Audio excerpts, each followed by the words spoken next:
Solar കേസിൽ മന്ത്രി ഗണേഷ് കുമാറിനെതിരെ മുൻ പേഴ്സണൽ സ്റ്റാഫിന്റെ മൊഴിയാണ്. ഉമ്മൻചാണ്ടിയെ ലൈംഗികാരോപണ കേസിൽ കുടുക്കുമെന്ന് ഗണേഷ് കുമാർ പറഞ്ഞിരുന്നതായി സുധീർ മലയിലിന്റെ മൊഴി.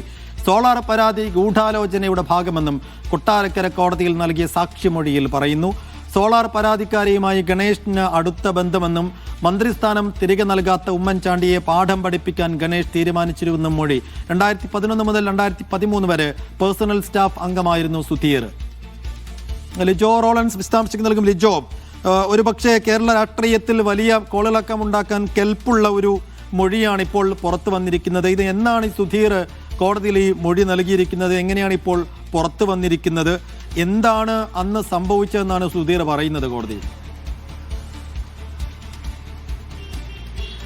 സൈഫുദ്ദീൻ സൂചിപ്പിച്ചതുപോലെ തന്നെ ഒരു കാലഘട്ടത്തിൽ കേരള രാഷ്ട്രീയത്തെ ആകെ കുലുക്കിയ ഒരു സംഭവമായിരുന്നു സോളാർ വെളിപ്പെടുത്തലും അതുമായി ബന്ധപ്പെട്ട് വന്ന കേസും തുടർ നടപടികളുമൊക്കെ. അതിന് പിന്നാലെ പല കേസുകൾ വരികയും പലതിൽ നിന്ന് ഉമ്മൻചാണ്ടി കുറ്റവിമുക്തനാവുകയൊക്കെ ചെയ്തു.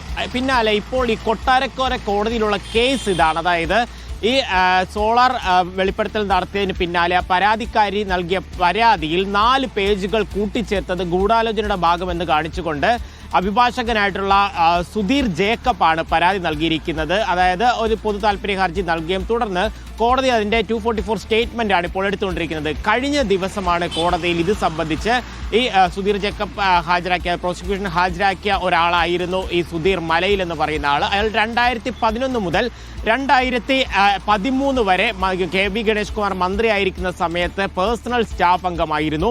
ആ സമയത്ത് ഈ സോളാർ കേസിൽ ഉമ്മൻചാണ്ടിയെ ഒപ്പം തന്നെ മറ്റ് UDF നേതാക്കളെ കുടുക്കിയത് ഗൂഢാലോചനയുടെ ഭാഗമാണെന്നും പല സമയത്തും ഇത്തരത്തിൽ ഉമ്മൻചാണ്ടിയെ മറ്റ് നേതാക്കളെയും ഇത്തരത്തിൽ ലൈംഗിക ആരോപണത്തിൽ കുടുക്കുമെന്നുള്ളൊരു കാര്യം പലതവണ പറഞ്ഞിരുന്നതായാണ് ഗണേഷ് കുമാറിനോടൊപ്പം ഉണ്ടായിരുന്ന സുധീർ മലയിൽ ഒരു മൊഴിയായി കോടതിയിൽ നൽകിയിരിക്കുന്നത്. കൊട്ടാരക്കര മജിസ്ട്രേറ്റ് കോടതിയിൽ കഴിഞ്ഞ ദിവസമാണ് ഇത് സംബന്ധിച്ച സ്റ്റേറ്റ്മെന്റ് നൽകുന്ന സമയത്ത് ഇത്തരത്തിലൊരു കാര്യം പറഞ്ഞിരിക്കുന്നത്.